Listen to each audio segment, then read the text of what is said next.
peu la base de son matériel et de son dispositif. On a l'impression que les 3-6 ans, ils ont, même dans les programmes de l'éducation nationale, hein, on fait ça à tel âge, hein, et on se rend compte qu'en fait on peut vraiment les pousser davantage, et pas du tout de façon, pas du tout en exerçant une pression sur eux, mais plutôt en leur mettant à disposition du matériel qui va leur permettre d'avancer davantage, et aussi en les stimulant, on va dire, de façon psychologique positive. C'est-à-dire qu'on va les inciter, on va les valoriser, les encourager, de sorte que même les enfants qui sont en difficulté, ils vont avoir envie d'apprendre. C'est des choses qui mettent peut-être du temps à se mettre en place, mais qui donnent à l'enfant un bagage solide, que ce soit pour sa scolarité, mais aussi pour sa vie en fait, future. Vous remarquerez, si vous avez des enfants, que quand on leur fait confiance tôt, dans d'autres situations, ils arrivent à s'adapter facilement. Et finalement, c'est ce qu'on veut, parce qu'on n'est pas là pour avoir des petits robots devant nous et leur dire tout le monde fait la même chose au même moment. Alors on le fait souvent peut-être par manque de regard, ou par manque d'expérience, ou parce que ça nous rassure. Mais en réalité, il y a beaucoup d'enfants qui se perdent dans la masse. Il y a les enfants qui ont du mal à suivre, et il y a les enfants qui ont, au contraire, qui sont beaucoup plus forts, et qui parfois ils perturbent la classe, ou parfois ils s'ennuient, parce qu'on n'a pas vraiment répondu à leurs besoins d'apprentissage. Les domaines d'apprentissage, ils sont très importants, parce que ce sont des choses qu'on met pas forcément en place dans nos classes, mais qui pourtant aident vraiment à l'acquisition de la motricité fine, de la confiance en soi, de la concentration. Voilà, c'est pour ça que je vais vous en parler. Alors le premier domaine, c'est pas hiérarchisé, hein, je vous le dis comme ça, mais tout est important. La vie sensorielle. Donc Montessori, c'est vraiment basé sur les 5 sens, hein, sur les sens. La vie sensorielle, donc on peut travailler sur les textures, ça c'est plutôt lisse, c'est doux. Et Maria Montessori considère à juste titre que quand on passe par les 5 sens, on s'approprie davantage le savoir. On va avoir des dégradés de couleurs, on va avoir toute une gamme de jaunes qui vont du plus foncé au plus clair. Et comme ça pour beaucoup de couleurs. Et c'est pas du tout évident en fait d'avoir 7 nuances de jaune et de les mettre du plus foncé au plus clair. Donc ça, on peut commencer quand on est petit. Et voilà, c'est pourquoi je vous dis qu'on peut même aller parfois après la maternelle, parce que malgré tout, comme ce sont c'est du matériel que les enfants n'ont pas l'habitude de voir, il y a toujours un effort particulier à faire au début. Donc quand l'enfant il connaît très bien les dégradés, il a une perception du monde sensoriel qui est beaucoup plus aboutie, affinée, et il rentrera mieux dans les apprentissages. On va avoir bien sûr donc, toute la partie mathématique, hein, donc tout le monde des nombres. Ces chiffres rugueux, en fait, l'enfant il doit toucher, il dit 6. Et voilà. Et donc quand on a compris qu'on peut aller comme ça de 0 jusqu'à 9, eh bien on va leur proposer les lettres rugueuses, par exemple, qui sont donc toutes les lettres en cursive qui sont sur papier de verre comme ça. On a le langage, hein, le langage qui comprend la lecture, l'écriture et l'oral, on va dire, le vocabulaire, tout ça. Et bien l'enfant, en fait, avant de passer par la lecture, il va passer par la construction de ses propres mots. Il veut écrire sac, sac.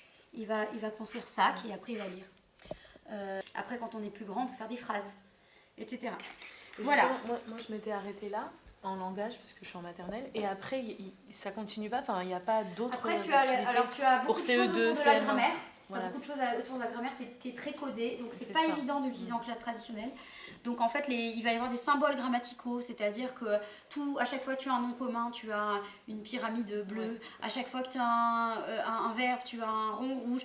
Alors c'est vachement bien, parce que du coup ça concrétise, c'est-à-dire qu'un gamin qui fait une analyse logique, le petit chat mange la souris, tu vas mettre à chaque fois un code couleur, donc c'est vachement bien. Mais d'un autre côté, si toi tu fais ça cette année et que la maîtresse l'année prochaine ne le fait pas, l'enfant va être complètement paumé, quoi. Donc on va avoir aussi toutes des classifications pour la conjugaison. On va avoir des petites pochettes avec les verbes. Alors tu as les verbes, par exemple, je sais pas, le verbe finir, alors tu as une petite pochette avec tout le... Il y a beaucoup de choses comme ça, un peu, je sais pas, des trucs un peu de maîtresse. On aime bien faire des petites pochettes, des petits trucs comme ça, mais ça prend énormément de temps. Le dernier domaine d'apprentissage, ce sont les sciences. Donc les sciences, on peut les commencer. Alors souvent, on ne les utilise pas trop quand on est en maternelle, parce qu'on n'a pas le temps.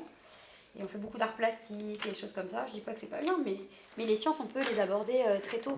Parfois, on se dit, ah non, ils sont trop petits, on peut pas leur apprendre ça. Mais en réalité, c'est pas petit. Comment savoir si un matériel est bon?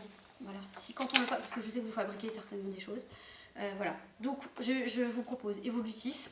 C'est assez sobre, il n'y a rien de complexe d'un premier regard. Après, c'est l'utilisation qu'on a qui va être plus complexe.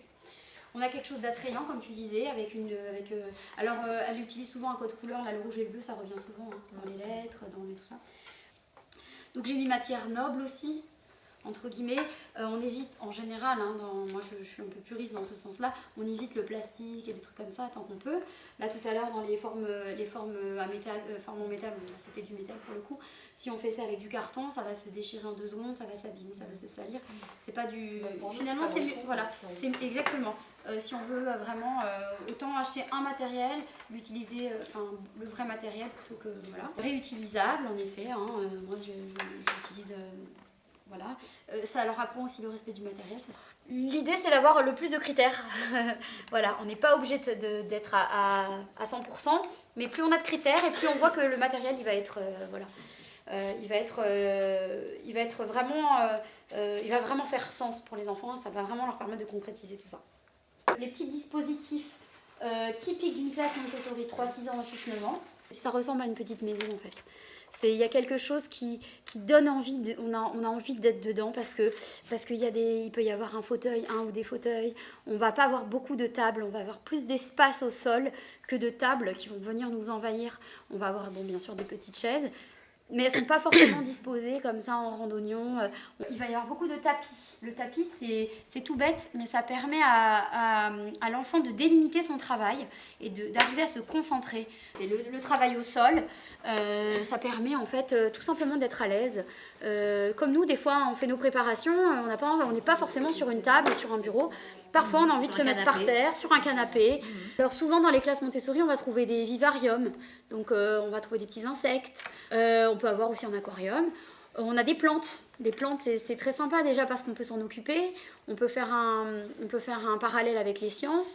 Et puis, c'est la vie. Les plantes, c'est la vie. On voit la croissance, on voit l'évolution. Au niveau esthétique, ça donne tout de suite envie. Et de préférence, une plante pour laquelle on n'a pas besoin de faire beaucoup de soins. On peut afficher de l'art un peu sur les murs, par exemple. On peut mettre des petits tableaux.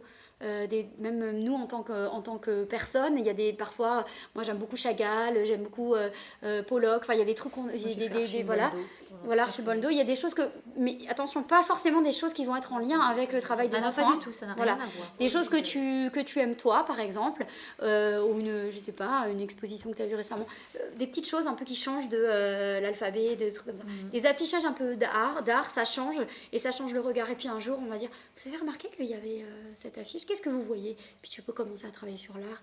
Le matériel, quand il est à disposition, il est à hauteur d'enfant. En primaire, alors des petites idées, on peut avoir des encyclopédies. Alors c'est vrai que l'encyclopédie, c'est l'ancêtre de Wikipédia, mais ça existe.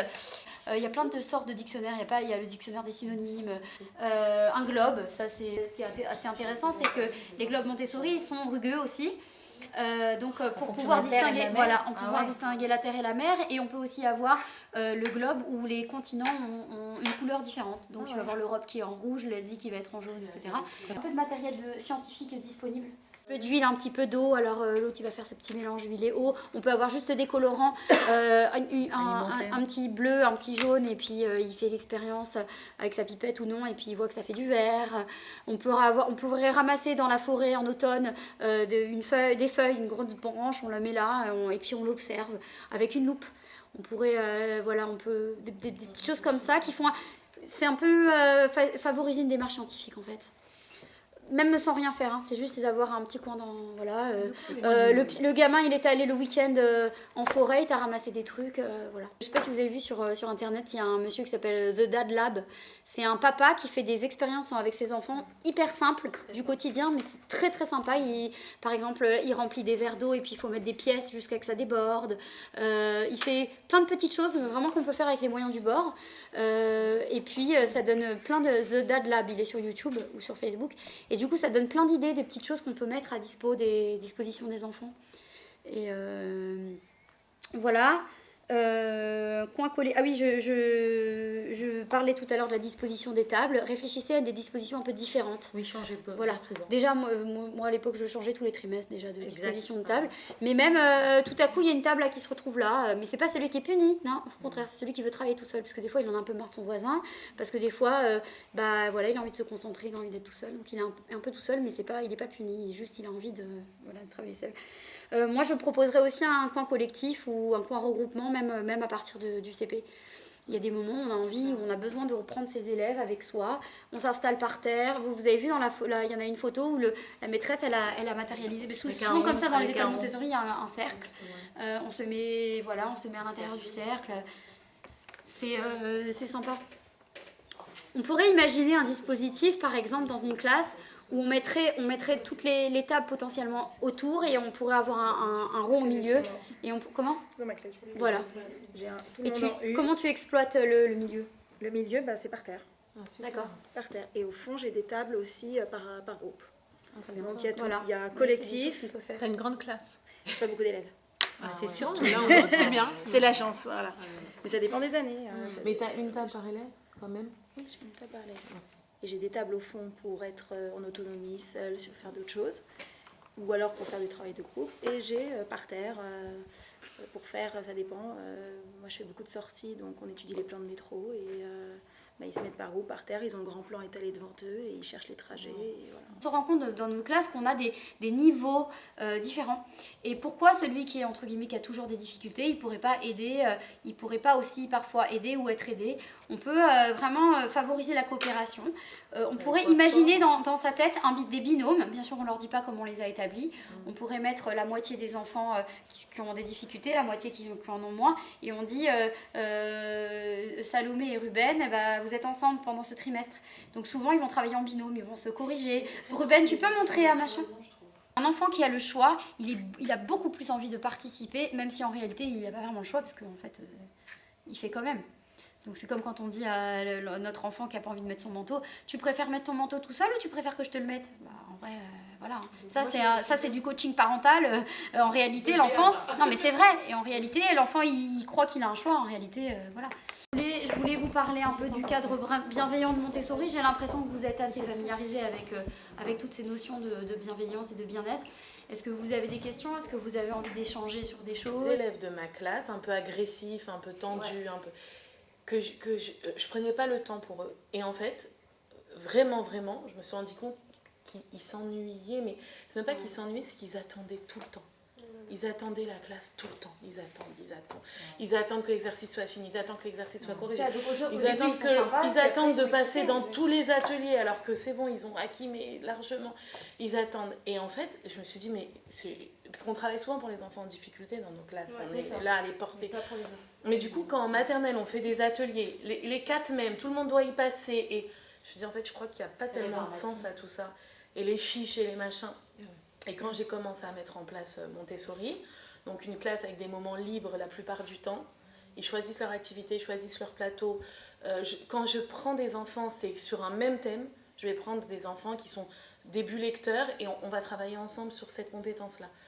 Des enfants qui ont besoin de remédiation, je ne prends que 4 enfants ou que 5 enfants. Et il n'y a qu'avec eux que je fais l'activité que je devais faire avec tout le monde en fait. Et là, ils se sont révélés. Les plus forts, ils se sont révélés. Maintenant, ils sont lecteurs, mais largement. Là, tout à l'heure, ils lisaient des consignes. Et voilà, par exemple, tape sur la table. Et ils le font. Ouais. Donc, ces petites consignes Montessori, là. Mais ça veut dire qu'ils ont un niveau CP largement dépassé. Ils sont capables de faire 1543 plus 1200. C'est incroyable. Et donc, tu vois qu'ils s'épanouissent, qu'ils commencent à faire des choses que tu n'avais même pas prévu qu'ils fassent. À partir du moment où on leur et en très peu de temps, j'ai mis ça en place en décembre. Quand on fait ça dans nos classes, non seulement l'enfant il va être plus à même d'être concentré, d'avoir confiance en lui.